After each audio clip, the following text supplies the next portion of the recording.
Гурамның жігіті Конг Хе Чай зертхананың ғылыми қызметкері болған. Сол кезде ол әрқашан қарым-қатынасқа уақыт бөлу үшін жобалармен тым бос емес екенін айтты. Ол кездейсоқ сүйіктісімен серіктес болу міндетін басқа біреуге тапсырды. Сун Вүже алғашында көп ойланбастан көмектесіп, оның атынан жауап берді. Бірақ уақыт өте келе бұл түнгі әңгімелер үйреншікті жағдайға айналды. Ол тыңдады, бөлісті және Гурамның жалғыздығы мен күйзелісіне сабырмен шыдады. Ол қыстың түндерін қалай жақсы көретінін, өмірдің ұсақ түйектерін айтып берді. Ал оған шын жүректен жауап берген адам оның ресми жігіті емес, Сонг Вүже болды. Басында ол өзіне көмектесіп жатқанын айтты. Бірақ жолдар арасында бірте-бірте шынайылық пайда болды. Бірақ ол бұл махаббатқа дұрыс орын жоқ екенін білді. Сон Гурам тосын сый жасау үшін Бостанға ұшуға шешім қабылдаған күні бәрі өзгерді. Бұл оның жігіті. Дүрбелеңге түскен Сун Вүже шындықтың сыртқа шығып кетуіне жол бермеу үшін зертханаға жүгірді. Бірақ есік ашылған сәтте саңырау жарылыс болды. Конг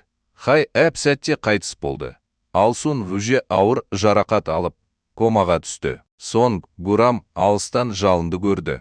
Ол мектеп қақпасына жеткенше, оған тек суық хабарлама келді. Болды. Ол тағы да қымбатты адамынан айырылды, бұл оның жүрегін жауып тастады. Ол оны шынымен жақсы көретін адамның әлі тірі екенін білмеді. Есінен танып қалғанға дейінгі соңғы секундта Сун Вүженің санасы оның даусына толып кетті.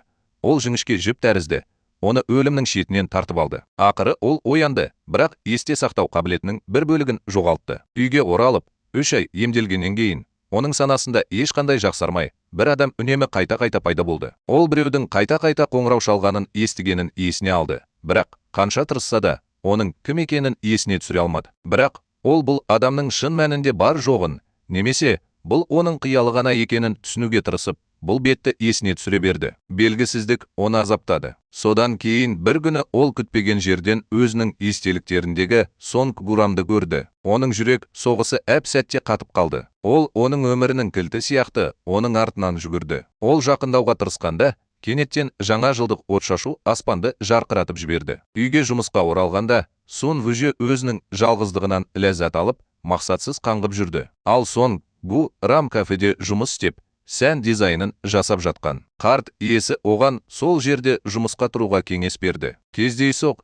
екеуі бір кафеде, кейін бір өнер галереясында болды. Екеуі де қыс мезгіліне арналған картинаның алдына тоқтады. Сун Вүже бұған сене алмады. Оның қасындағы адам Сон Гурам екен. Бірақ ол мұны растауға тырысқанда, ол әлдеқашан кетіп қалды. Бұл таныс дауыс оның басына қайта оралды. Оның кетіп бара жатқанын көріп, оның артынан қуды. Аялдамада ол ақыры оның шынымен ол екеніне көз жеткізіп, инстинктивті түрде оның соңынан ерді. Оның қауіп төніп тұрғанын көргенде, ол ойланбастан оны шақырды. Оның аман есен екеніне көз жеткізген соң, ол үнсіз бұрылып кетіп қалды. Ол 7 жыл бойы қашып құтылдым деп ойлады. Бірақ тағдыр оларды бәрібір біріктірді. Сонг Гурам сол күні ертерек болған оқиғаны есіне алып, оны кім шақырды деп ойлады. Осы уақытта конференция залда Сун Вүже жасаған анимациялық кейіпкер оған қатты ұқсады. Ол сыртқа шығып бара жатқанда, оның аяғына тұтқасы домалап кетті. Оны көтергенде, оның үстіне Сонг Гурамның есімі ойып жазылғанын көрді. Ол оны 7 жыл бұрын жеке тапсырыс бойынша жасаған. Оның саусақтарының ұштары дірілдеп,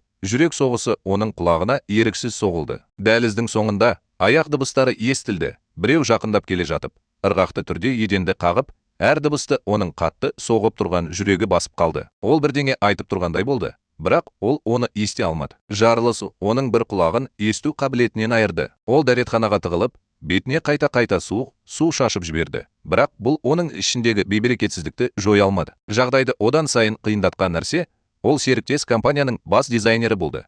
Яғни, ол онымен тығыз жұмыс істеу керек еді. Конференц залға оралғанда, адамдар ол жасаған анимациялық кейіпкердің Гурамның арманына қатты ұқсайтынын атап өтті. Сун Вүженің қобалжығаны сонша, үстіне кофе төгіп жіберді. Сон Гурам оған ауыстыратын киім әкелді. Сол кезде ол оның денесіндегі татуировканы байқады. Бұл туралы ұмытпа. Бұл оның өлім аузында болғаннан кейін ойып жазған нәрсесі еді. Бұл енді ешқашан өкінудің қажеті жоқ екенін еске салады. Бірақ бәрінен де үлкен өкініш оның сөйлеуіне әлі де кедергі болды. Сол түні қонақ үйде Сун Вүже тағы да қашуды ойлады. Бірақ ол өзі ойлап тапқан кейіпкерге қараған кезде ол екі ойлы болды. Сонымен бірге Сон Гурамды жасырын бақылап, суретке түсіріп жатқан. Келесі күні ол оқиға туралы хабарды көріп, сол күні оған қоңырау шалған адамның Сун Ву Джейстің киіміне қатты ұқсайтын киім кигенін түсінді. Ол тіпті оның заттарынан өнер көрмесіне дәл осындай билетті тауып алып, оның атын қайдан білгенін білгісі келді. Тағы бір күн өтті. Сон Гурам оның суреттері салынған пакетті алды. Күдік арта бастады, және ол Сун Вужеге күмәндана бастады. Екеуі сол күні кешке кафеге келді. Бірінен соң бірі. Сун Ву қайтып оралу үшін ғана қонақ үйіне оралды. Сон Гурам оны тоқтатып, мұражайдың кіреберісінде оны шақырған адам ба, жоқ па, оны қайдан білетінін сұрады. Сун Ву осыдан 7 жыл бұрын болғанның бәрін есіне алды.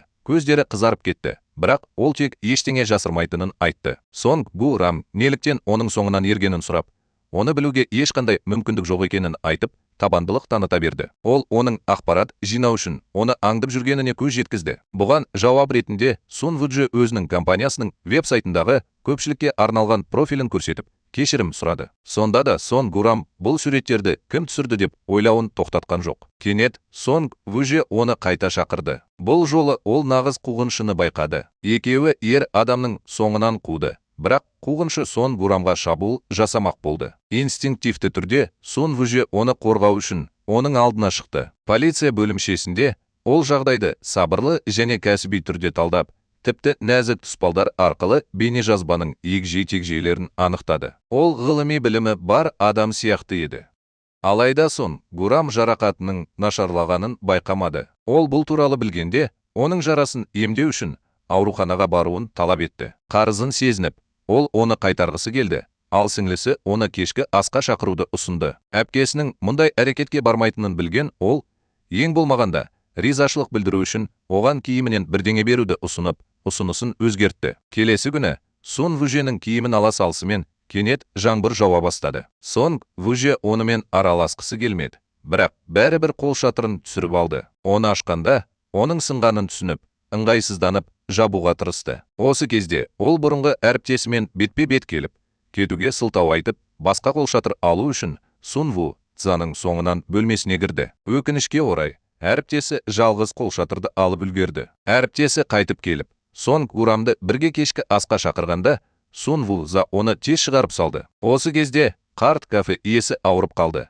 Ал Сон Гурам итін бағу үшін үйіне алып кетті. Үй иесі сауығып кеткеннен кейін, ол кафеге қайта оралды. Және Сун Вуженің иесі бұрын айтқан басқа ағасы екенін білгенде таңғалды. Келесі күні әжесі кездейсоқ Сон Гурам туралы ақпараттан Сун Вуженің есімін көрді. Ол мұны екеуін де кешкі асқа шақыру үшін сылтау ретінде пайдаланды, бірақ олар мейрамханаға келе салысымен оларды жалғыз қалдыруға себеп тапты. Олар тамақтанып жатқанда кенет қатты дыбыс шықты. Сун Вуженің жүзі бозарып кетті. Жарылыстың салдары оны хаотикалық дыбыстарға өте сезімтал етті. Шошып кеткен, ол өзімен бірге алып жүрген затын қалдырып, мейрамханадан асығыс шығып кетті. Ақырында ол бір құлағына есту қабілетінен айырылғанын мойындады. Бірақ оның үні біртүрлі сабырлы болды. Ол біреудің жарақаты туралы айтып тұрғандай. Ол өзінің бақытты екенін, біріншіден аман қалғанын, екіншіден оны қайта көре алғанын айтты. Бірақ Сон Гурам оның сөздерінің астарындағы терең мағынаны түсінбеді. Келесі күні оның қалдырған затының жоғалып кеткенін білгенде,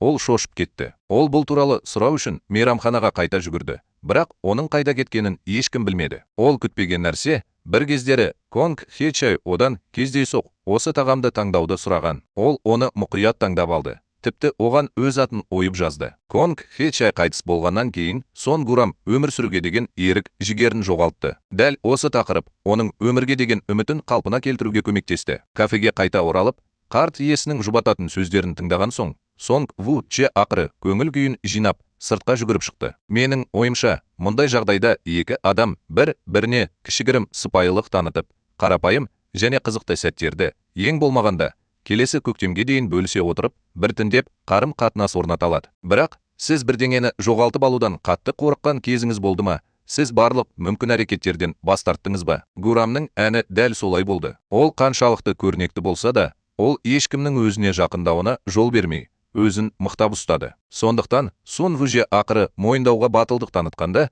оның жауабы берік болды және үмітке орын қалдырмады. Сонг Вужені бала кезінде анасы тастап кеткен. Әкесі тіпті одан ең жақсы көретін нәрсесін де тартып алған. Сурет салу, анасы тастап кеткен суреттерді лақтырып тастау. Ол жасырын түрде сурет салу курстарына жазылды. Бірақ әкесі бұл туралы білгенде, оны шетелге кетуге мәжбүр етті. Кездейсоқ, ол технология шеберханасында әкесімен қайта кездесті. Әкесі оның бөлмесіне кіргенде, ол сурет салумен әлі ажыраспағанын түсінді. Әкесі кеткеннен кейін Сун Вүже барлық суреттерін жыртып, бұрышқа тығылып қалды. Ол әрқашан ұстауға тырысты, бірақ енді жалғастыруға себеп таба алмады. Ол бәрін тоқтатуға шешім қабылдады. Дәл осы сәтте Сонг Гурамнан оның ең қараңғы түнін тесіп өткен жарық сәулесінде хабар келді. Сонг Гурам оған оның құтқарушысы екенін айтты. Сонг Гурам берген қаламды пайдаланып, Сун Вүже компанияның байқауында марапатқа ие болған дизайнды жасады. Бұл азғантай жігер оның қайтадан өмір сүруіне себеп болды. Ол Гурам бөліскен музыкалық шығарманы мұқият тыңдады.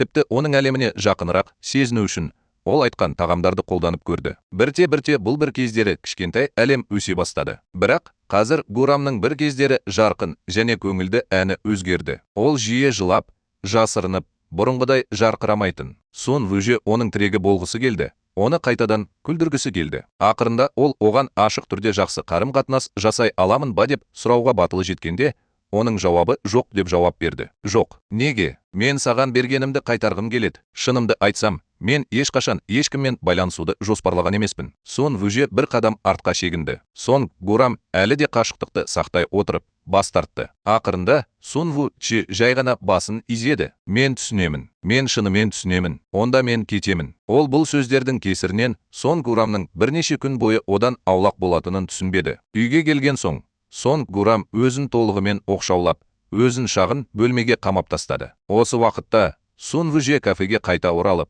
бұрын жинап алған сынған гүлді мұқият қайта отырғызды. Келесі күні Сонг Гурамның сіңлісі оның жақын арада үйленетінін айтты. Сонг Гурам оның ішінде бірдеңе ауырлап кетсе де, сабырлы түрде әрекет етті. Жұмыста Сун Вүжені көргенде, ол тез арада одан аулақ бола бастады. Сун Вүже Сонг Гурамның күн сайын түсте жоғалып кететінін байқады. Сондықтан ол оның соңынан ерді. Сонг Гурам басқа кафеде жасырынып жүрді. Бірақ ол қанша алыс жүрсе де, оның жанында бір жоқ еді. Ол тіпті олардың бірлескен жобасынан шығуды ұсынды, бірақ әжесі бас тартты. Бұл арада Сонг Вүже кафеге қайта оралып, оны көру үшін сылтау ойлап тапты, бірақ ешқашан табысқа жете алмады. Бір күні Сонг Гурам салат жеуге шыққанда, ол тағы да Сонг Вүжемен бетпе-бет келді. Сонг Вүже оның қасына отырып сәлем берді, бірақ Сонг Гурам үрейленіп қашып кетті. Кейінірек саябақта ол Сонг Вүженің балалармен ойнап жүргенін көрді. Оның оған жақындағысы келетіні туралы айтқан сөздерін есіне алып, ол қашуға бел буды. Кенет оған ессіз доп тиіп, ол қайтадан қашуға асықты. Ол кешке дейін аялдамада жалғыз отырды. Ақыры үйіне қайтуға бел буғанда, ол Сун Вүжені қайта көрді. Ол оның осы уақыт бойы оның артынан келе жатқанын түсіну үшін ғана бұрылды. Сун Вүже оған дәрі дайындады. Сонг Гурам қашып кетпек болды. Бірақ кенеттен мотоцикл олардың алдынан өтіп кетті. Сун Вүже еш ойланбастан алға ұмтылып, оны қауіпсіз жерге сүйреп апарды. Ол оны ауруханаға апарғысы келді, бірақ ол қайтадан бас тартты. Сол кездің өзінде-ақ Сун Вүже оның артынан қуып, қайта-қайта, мен жай ғана қалаймын деп айтқысы келді. Бірақ бұл сөздер ешқашан соңына дейін айтылмады. Сонг Гурамның қолы жарақаттанып, тиісті ем мен таңғышты қажет етті. Сун Вүже оны күту үшін ерте шықты. Мәзірді қолына алып, Сонг Гурамның оны бақытты ету үшін не істей алатынын білмей, қалай қашып кеткені туралы ойлана берді. Сонг Гурам ақыры келгенде, Сун Вүже кешірім сұрады. Ол оған әдеттегідей кафеге келуді жалғастыра алатынын айтты, ал ол өзі кетіп қалады. Осылайша Сонг Гурам онымен бетпе-бет келемін деп алаңдамай, еркін жүре алады. Ол бұдан былай ешқандай қиындық тудырмайтынына және оған ыңғайсыздық тудырмайтынына уәде берді. Кафеге қайтып келе жатып, Сун Вүже өзі отырғызған гүлдің солып қалғанын байқады. Қарт иесі оған гүлдің кенеттен болатын өзгерістерге бейімделуі үшін уақыт қажет екенін ақырын айтты. Ол ойланып қалды. Келесі күні ол Сонг Гурамның әріптестерінің алдында аздап назар аударып, Сонг Гурамнан басқаларының бәрімен тез достасып кетті. Әжесі екеуінің сарайға бірге суретке түсуін арнайы ұйымдастырған. Сун Вүже патшаның киімін киіп, онымен суретке түскісі келетіндердің барлығының назарын аударды. Бұл тек Сонг Гурамды сыртта қалғандай сезінгенін түсінгеннен кейін, ол киімін ауыстыруға шешім қабылдады. Сонг Гурам сөйлеп тұрғанда, ол кенет анасының атын атаған даусын естіді. Сон Вүже қайтып келгенде, Сон Гурамның жоғалып кеткенін түсінді. Ол бүкіл сарайды тінтіп, ақыры оны төбенің басына дейін жарты жолда тауып алды. Сон Гурам жаңа ғана басынан өткерген оқиғалары туралы айтты. Ол өз жасындағы қызды көріп, анасының оны шақырған даусын естіді. Бұл оған жол апаты туралы естеліктер қалдырды. Бұл есімді қайта естігенде, ол біртүрлі естілетінін түсінсе де, өзін ерекше бақытты сезінгенін айтты. Мұны естіген Сон Вүже бір кездері өзі естіген дауысты есіне алды. Олардың көзқарастары тоғысқанда, Сон Гурам ақыры сөйледі. Оның даусы жұмсақ болды. Мен қазір өзімді тыныш сезінемін. Содан кейін ол соңғы бірнеше күндегі салқыны мен алыстығы үшін кешірім сұрады. Ол мұның бәрі өзінің қорғаныс механизмі екенін мойындады, және Сон Вүже ешқашан қателеспеді. Ол өзгергісі келді, бірақ қалай екенін білмеді. Біреумен жақын болу ол үшін қорқынышты нәрсе болды. Ол өмірінде бір рет жақын адамынан айырылу жеткілікті деп ойлады. Бірақ ол мұны 2 рет бастан өткерді. Сондықтан ол өзін ашудан қорқып, өзін қатарда ұстады. Олар оның жоғалған сөмкесін табу үшін бірге жолға шықты. Жолда олар қайтадан балалармен соқтығысып қалды. Ал Сонг Вүже бұрынғыдай олармен доп ойнады. Сонг Гурам кеткеннен кейін, Сонг Вүже оны қуып жетіп, онымен байыпты сөйлесті. Ол адамдармен араласқысы келгенімен, Сонг Гураммен бәрі басқаша болғанын мойындады. Алғашында ол жай ғана қызық болды. Неге Сонг Гурам қысқы тақырыптағы картинаның алдында әрқашан жалғыз тұратын. Бірақ бірге жұмыс істегеннен кейін ол оны бақылап, бір нәрсені түсінді. Сонг Гурам оны ұзақ, суық жолда жалғыз жүретін адам деп есептесе керек. Бұл менмендік болып көрінгенімен, Сон Вүже оған бір кездері біреу айтқандай, оған бірдеңе айтқысы келетінін айтты. Бір кездері ол өзінің әрбір күнінің соңғы болғанын қалайтын адам болған. Көзін қайта ашқаннан кейін де ол үмітсіз, эмоциясыз және түссіз өмір сүрді. Ол өлсе маңызды емес деп ойлады. Бірақ содан кейін біреу оған олардың құтқарушысы екенін айтты. Сол кішкентай сәт оны тоқтатып, өмірі өзгере бастады. Бұл адам оны бақытты етті. Ол өмірінде бірінші рет ертеңгі күнді асыға күте бастады. Ол алға ұмтылудың себептерін іздей бастады. Осы кісінің арқасында ол өзінің құмарлығын қайта ашып, қайтадан сүюді үйренді. Сондықтан қазір ол жерде бұрын болған адам ретінде сөйлесіп, бұл туралы Сон Гурамға айтқысы келеді. Ол да бір күні ұзақ қыста жалғыз қамалып қалды. Оған қарап отырып, бір кездері айтқан сөздері есіне түсті. Ол тағы да оның артынан қуып, іштей, әлі кеш емес деп қайталады. Бір-біріңе жақындауға мүмкіндік беру әлі де мүмкін. Сен оны неге ұнатпайсың? Мен оны шынымен жақсы көремін. Егер махаббаттың бір ғана кілт сөзі болса, ол жақындық болар еді. Бірақ шынайы жақындық бұл қол ұстасу немесе сезімдерді мойындау емес.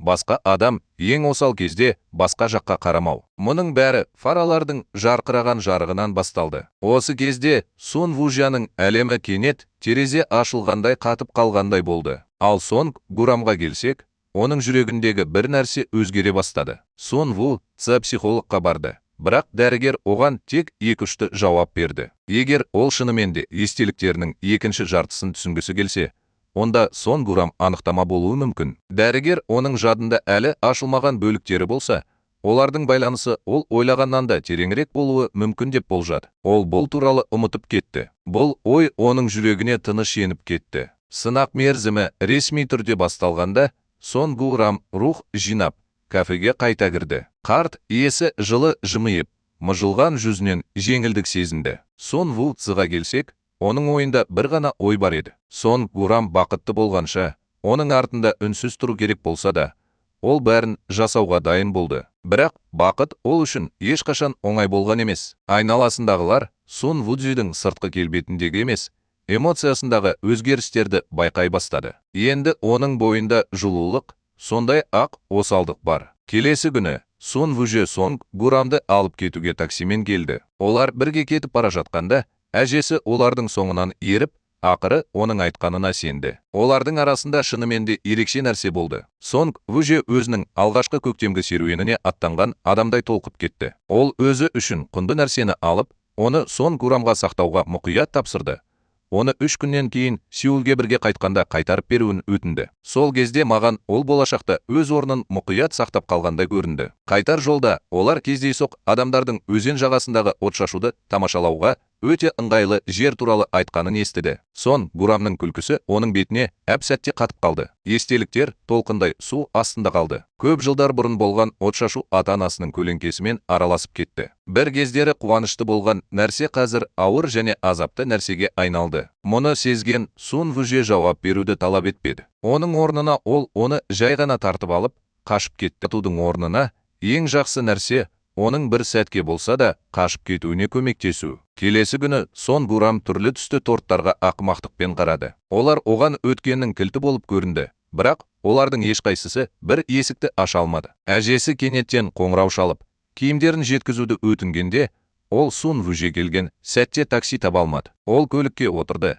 бірақ сапар бойы Сун Вуженің рөлді мықтап ұстағаны сонша, оның саусақтары ағарып кетті. Апаттан алған жарақаты әлі де өзін сезініп, оның өте баяу жүруіне себеп болды. Сон Гурам одан тезірек жүруін өтінгенде, олар тағы бір апатқа ұшырай жаздады. Ол өзін жайсыз сезінсе де, оны бірінші болып жұбатқан Сун Вуже болды. Бұл менің кесірімнен болғанына өкінемін, бірақ менде бәрі жақсы. Мен шынымен жақсымын. Ол мұны айтқанымен, олай емес екені анық болды. Ол оны түсіріп алған соң, Сон Вуже Сон Гурамға көлік шақырып, оған уайымдамауын айтты. Кейін кафеге қайтып келгенде, екеуі бір-бірінен кешірім сұрады. Сон Гурам Риверсайд туралы тағы да айта бастады. Ол бұрын ол үшін тек ауыр естеліктерге толы болғанын айтты. Ол әрқашан солай болады деп ойлады. Бірақ кеше ол жерде шынымен күлді. Ол тіпті азапты естеліктердің де бірте-бірте басылуы мүмкін екенін алғаш рет түсінді. Ол Сун Вуженің арқасында тез тынышталғанын мойындады. Кем дегенде, сынақ мерзімі аяқталғанға дейін ол енді қабығына тығылмайды. Олардың іссапар күні Сон Гурам бір күн бұрын кетіп қалды. Тіпті оны алып кетуді ұсынды. Кенет қатты жаңбыр жауып, алдыңғы әйнегіндегі тазалағыштар сынып қалды. Сон Вуже еш ойланбастан қолын созып, қол сүрткішті іске қосты. Сон Гурамның басшылығымен олар ақыры демалыс аялдамасына кіріп үлгерді. Сол жерде Сон Гурам Сун Вуженің қолындағы тыртықтарды байқады. Бірақ ол ештеңе болмағандай кейіп танытып, көліктен тез түсіп кетті. Қозғалтқыш істен шығып, оны жөндеуге бірнеше сағат кетеді. Сондықтан олар әжесіне телефон соқты. Әжеге бұл баланың Гурамның әнін шынымен жақсы көретінін түсіну үшін бір ғана көзқарас жеткілікті болды. Гурамның әні ол туралы көбірек білгенде, ол ақыры түсіне бастады. Анасы сияқты Сон Вуженің де сурет салуда ерекше таланты бар еді, бірақ ол анасының жалғыздығын да мұра етті. Балалық шағы жалғыздықта өтіп, оған эмоцияларын тежеуге үйретті. Бұл оның суық болған емес, жай ғана қорқатыны еді. Ол үміттенуден қорықты, жақындауға қорықты. Неге мені ұнатпайсың? Сон Гурам ақыры осы сұрақты қойды. Сун Вуже орнында қатып қалды. Оның көзінде абыржу, құлықсыздықтың белгісі және әлсіз үміт оты пайда болды. Бірақ ол ештеңе деп жауап бермеді. Өйткені ол өз сезімін мойындау, кері жолды жоғалту екенін білді. Бұл өткенмен, естеліктеріңізбен және көмген шындықтарыңызбен бетпе-бет келуді білдіреді. Бұл сондай ақ, егер ол қайтадан ренжісе, ол өзін ешқашан кешірмеуі мүмкін дегенді білдіреді. Бірақ оның көздері бәрін көрсетіп үлгерді. Оларда жарық болды, оларда ауырсыну болды. Ол өзінің сезімін баса алмай, Сон Гурамның бетіне сурет салған сансыз түндер болды. Тағдырдың оған жасаған барлық істерінен кейін де, оның бойында әлі де сол қыңыр тілек қалды. Жақынырақ кел. Ол кезде оның жауап бере алмағаны емес еді. Ол жай ғана батылы бармады. Сон Гурам ақыры оның көптен күткен жауабы Сун Вуженің оған қалай қарағанынан жазылғанын түсінді. Бұл көздерде көктем болды. Қар жауды және ол мәңгілік болды. Мен осы 3 айдың аяқталуын сабырмен күтіп, бұл туралы дауыстап айтуға әлі батылым бармады. Олар 3 айлық сынақ мерзімі аяқталған күні кездесуге келісті. Бірақ Сон Вуже ешқашан келмеді. Сон Гурам оның осы 10 күнде түсірген суреттерін қарап шықты. Ол біріншісіне жеткенде, ол қатып қалды. Бұл оның селфи еді. Ол бір кездері жай ғана өткінші әзіл деп ойлаған нәрсе, әйтеуір, түпкілікті пайғамбарлыққа айналды. Олардың іссапарының соңында Сон Вужені кемпір-қосаққа қарауға апарды және бұл сәттіліктің белгісі екенін айтты. Сон Гурам алғашында бұған толық сенбеді. Бірақ ол әлі де сол сәтті мұқият түсіріп алды. Сон Вуже оған осы сәттен бастап аспанға қараған кезде ұшақтардың ізіне үнемі қарап отырудың орнына кемпір-қосақ іздеу керектігін айтты. Бірақ ол соңғы суретке қараған кезде Сон Вуженің өткенді еске түсіру мінсіз болмауы мүмкін деген сөздерін есіне алды. Олар бұрмаланған, тіпті әшекейленген болуы мүмкін. Сон Гурам қарсы тұра алмай, оны неге ұнатпайтынын тағы да сұрады. Бірақ Сонг Ву Дже жауап берудің орнына оған тағы да сен істей аласың ба деп сұрады. Ауа әп-сәтте қатып қалды. Әйнек тазалағыштардың әйнекте ырғақты сырғып бара жатқан дыбысы олардың жүректерінің соғуымен бір сәтте басылды. Кенет Сонг Ву Дже шындыққа қайта оралып, оларды асығыс өшіріп тастағандай болды. Екеуі де мұны бір уақытта түсіндіруге тырысты. Оның айтуынша, бұл жай ғана әжесі екеуінің үйлескенін қалағандықтан болды, және ол Сонг Гурамның өзін жайсыз сезінуін қаламады. Сондықтан ол мұның бәрін тәжірибе ретінде айтты. Осыдан кейін олардың ешқайсысы әңгімені жалғастыруға батылы бармады. Жолда радиодан алғашқы қар жауғаны туралы хабарланды. Сонг Гурам оны рефлексивті түрде өшіріп тастады. Мұны байқаған Сонг Ву Дже оларға осылай кетудің орнына біраз уақыт тоқтауды ұсынды. Дәл сол кезде Сонг Гурам өзінің ең терең жарасын ашты. Оның ата-анасы алғашқы қар жауған күні қайтыс болды. Ол үшін алғашқы жауған қар қорқынышты күн болды. Сонг Ву Дже бұдан былай алғашқы қарды да ұнатпайтынын айтып, көңілін көтеруге тырысты. Олар өткендегі дауыстар туралы айта бастағанда, ол қайтадан көргісі келетін біреу бар екенін айтты. Сонг Гурам өзін осындай жағдайды басынан өткерген болуы мүмкін деп ойлады, бірақ ол талап етпеуді шешті. Қонақ үйде олардың кестесін жоспарлап жатқанда, Сонг Гурам әжесінің айтқанын есіне алды. Сонг Ву Джені әкесі шетелге жіберіп, сол жерде жан түршігерлік жағдайды бастан өткерді. Бірақ ол өзінің өткені туралы ешқашан айтқан емес. Оны көріп отырып, мен тағы да сол сұрақты қойдым. Неге мені ұнатпайсың? Келесі күні командалық сабақ кезінде барлығы шөпке жатып, аспанға қарады. Ал пейзаж олардың алдында шексіз созылды. Әжесімен әңгімесін аяқтаған соң, Сонг Гурам әріптесімен бетпе-бет келіп, кездейсоқ әңгімеден Сонг Ву Дженің бұрын анимацияны оқығанын білді. Оның өмірінің бұл бөлігі жойылып кете жаздағандай болды. Ол енді жоқ сияқты. Дәл осы сәтте Ву Дженің арманы кенеттен пайда болып, олардың әңгімесін үзді. Кейінірек оның эскиздерін қарап отырып, Сонг Гурам сурет салу қабілетін біраз уақытқа жоғалтқаннан кейін қайтадан қалай сурет салғанын сұрады. Сонг Ву Джады ішінара қалпына келтірілгеннен кейін әуежайға асығып, ең ерте рейске билет сатып алып, Флоренцияға ұшып кеткенін түсіндірді. Оның істегісі келетін істерінің тізімінде оның жазғаны және сурет салғаны көрсетілген. Ол енді жаяу раковина сияқты өмір сүргісі келмейтінін айтпас бұрын кідірді, содан кейін тақырыпты тез өзгертті. Ол өмірдің қашан бітетінін ешкім білмейтінін, сондықтан өкінуге уақыт бөлудің орнына бақытты өмір сүрген дұрыс екенін айтты. Бұл туралы ойлана отырып, Сонг Гурам бұл оғаш сынақ мерзімі оны соңғы уақытта шынымен бақытты еткенін түсінді. Сонг Ву Дже күлімсіреп, оған жақсы жұмыс істеп жатқанын және оны жалғастыру керектігін айтты. Бір күні ол енді жоқ болса да, Сонг Гурам бақытты өмір сүре береді деп үміттенеді. Тамақ ішіп отырғанда, Сонг Ву Дже Сонг Гурамға ұнамайтын барлық тағамдарды байқамай алып, оны бір жаққа қойды. Олар кейінірек жағалауға кетті. Бірақ Сонг туралы идеяларын аяқтаған жоқ. Сонг Ву Дже теңіз үңгіріне баруды ұсынды және ол алаңдау керек болғандықтан келісті. Кенет Сонг Гурам бірдеңені түсінді. Ол Сонг Ву Джеге кейбір тағамдарды ұнатпайтынын ешқашан айтқан емес. Өйткені олар оған бөтен планеталықтарға ұқсайтын бір түрлі күміс түсті заттарды еске түсіреді. Бірақ ол бір кездері чатта дәл осылай айтқан. Осыдан 7 жыл бұрын Сонг Ву Джонымен Конг И деген атпен сөйлескен кезде ол бірдеңе айтқысы келіп аузын ашты, бірақ қалай екенін білмеді. Теңіз үңгірінде ол аспандағы ұшақтардың іздерін көрді. Бұрын ол оларды көргенде Конг Хайды көру үшін ұшаққа отыратын. Осы кезде Сонг Ву Дже кенеттен Конг Хей Чаймен кездескенін, зертханалық жабдықтардың сынғанын және қанның сынғанын есіне алды. Оның басы айналып кетті. Сонг Гурам оған алаңдап жақындады. Бірақ Сонг Ву Дже өзін жақсы сезініп, өзін қалжыңдауға мәжбүр етті. Бірақ оның ойында әлі де бір сұрақ бар еді. Бұл кімнің қаны? Оның арқасына қарап, Сонг Ву Дже бір кездері біреудің, егер өткеннің сені қайтадан ренжіткенін қаламасаң, ол кісінің қасында болмағаның дұрыс дегенін есіне алды. Ол жарылыстан басқа не болғанын білмей тұра алмады ма? Жұмысты аяқтағаннан кейін ол әжесінің заттарын ұмытып кеткенін түсініп, оларды алу үшін қайта жүгірді. Кенет жаңбыр жауа бастады. Олардың амалы қалмады. Екеуі жақын маңда паналады. Содан кейін ол Сонг Гурамның етігіндегі баудың шешілгенін байқады. Ол еңкейіп, оның аяқ киімінің бауын байлауға көмектесті. Сонг Гурам оның профиліне бүйірден қараған кезде, оның барлық білгендерінің үзінділері оның үстінен ұшып кетті. Сонг Ву Дженің бір құлағының есту қабілетінен айырылғаны, денесіндегі татуировкасы және әжесінің басынан өткерген қорқынышты оқиғалар туралы сөздері. Ол Сонг Ву Дженің шетелде неден аман қалғанын және бір кездері оны сол ұзақ және суық қыстан кім құтқарғанын білмей тұра алмады. Бірақ Сонг Ву Дже өзінің өткені туралы ешқашан айтқан емес. Ол тек 6 жасында сурет салуды үйрене бастағанын, аянбай еңбек еткенін және дизайн директоры болу бақытына ие болғанын айтты. Ол бір кездері Сон Гурамның өзі кейбір нәрселер туралы айтпаған дұрыс, қазіргі және болашақ туралы сөйлескенде жөн көретінін айтқанын ақырын қосты. Өткен ол ойнай алмайтын карта болды. Сон Гурам тез кешірім сұрады. Сол күні кешке топтық түскі ас кезінде Сон Гурам алғаш рет ішімдік ішіп, тіпті видеоға түсіріп алған. Айналасындағылардың жігеріне бөленіп, жүрегінің айналасына тұрғызған қабырғалары құлай бастады. Ол кенеттен Сун Вуженің жалғыз кеткенін байқап,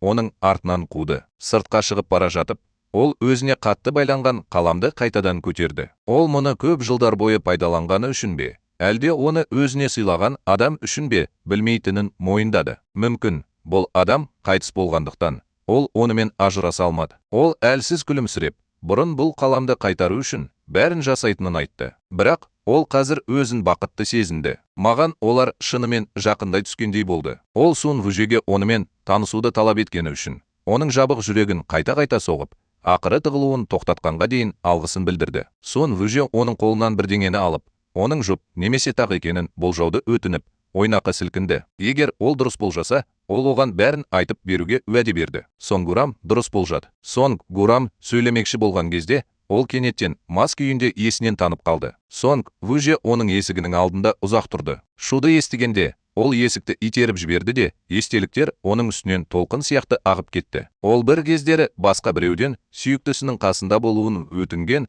Конг Хей Чай туралы шындықты көрді. Сол адам оны алдады. Шындығы ол ойлағаннан әлде қайда қорқынышты болып шықты. Сол кезде Сон Гурам кенет оянып кетті. Шиеленісті сезінген Сон Вуже әзілдеп, оларға серуендеуді ұсынды. Затты қайтадан қолына алған соң, Сон Гурам кенеттен ойын туралы ойын өзгертті. Ол енді бәрін білудің қажеті жоқ екенін айтты. Сон Вуже бұл картаны ашса да, бұл жақсы нәрсеге әкелмеуі мүмкін. Ол оның кесірінен оны осылай жасауға мәжбүрлегісі келмеді. Тіпті бәрін білмей-ақ, олар қазірдің өзінде жеткілікті жақын болды. Сон Вуже күлімсіреп, дайындағанның бәрін алды. Бал суы, асқынуға қарсы дәрі, сусындар, тіпті қуырылған жұмыртқалар. Мұны көрген Сон Гурам бір кездері оған қамқор болған адам оған өте жақсы қараған болуы керек деген ойдан арыла алмады. Ол бұл адам оның сүйіктісі ме, оның әлемін кеңейтіп, оны ақ-қарадан түрлі түсті нәрсеге айналдырған адам ба деп ойлады. Ол қолын көтеріп,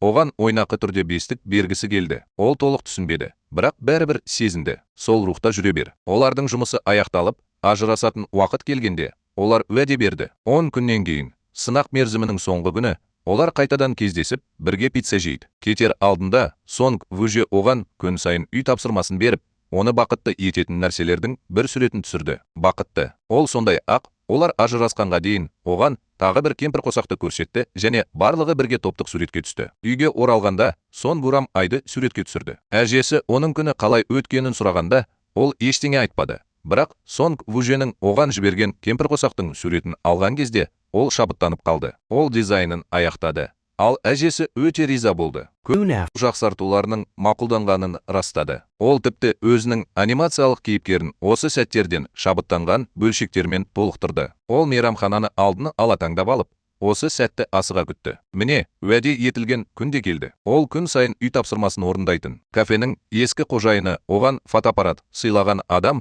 оның өмірдегі ұсақ түйектерді байқап, сұлулықты ашқанын қалайтынын айтты. Ақыры ол түсінді. Бірақ олар қайта қосылған күні Сонг Вуче жалғыз жолға шықты. Көлігімен оның телефоны кенет дірілдеп қалды. Ол қолын созған кезде апатқа ұшырай жаздады. Сонымен бірге Сон Гурам кетпекші болған кезде әжесі телефон соқты. Ол оның компанияны басқарғанын қалады. Сон Гурам кеңсеге қайтып келгенде, ол Сон Гурамды сағынғанын түсінді. Қоңырау Вуджеден. Ол қайта қоңырау шалуға тырысты, бірақ жете алмады. Ол кафеге келгенде, бұрынғы иесі оған Сонг Вуженің асығыс кетіп қалғанын айтты. Сон Гурам барлық фотосуреттерді, осы естеліктердің барлығын жүрегіне бекітіп жинады. Бұл оның кездескеніне өкінгені емес еді. Бұл Сонг Вуже. Ол тек сот процесі кезінде болғанына өкінді. Өйткені бір кезде ол оған байқамай ғашық болып қалады. Ол ақыры өз сезімін мойындады. Ол оны табу үшін әуежайға жүгірді. Бірақ сол жерде көргені оны жарты жолда тоқтатты. Мен енді ештеңеге өкінгім келмейді. Сен маған көмектесе аласың ба? Мен бұдан былай қайталап көрейін бе? Иә, бүгін бастайық. Бірақ қайда? Бірнеше минут бұрын Сун Вүже бәрін өз бойында ұстады. Өткені туралы түсініктеме беруден бас тартты, сезімін жасырды. Ол мұны соншалықты қаламау керек екеніне өзін сендірді. Сон Гурам бәрібір олар уәде еткенде мейрамханаға барды. Кенет ол дауысты естіп, бұл оның қиялы ғана деп ойлады. Бұл режиссер Сонг. Оның жүрегі тоқтап қалды. Ол артына бұрылып, оны көрді. Ол кіре берісте тұрды.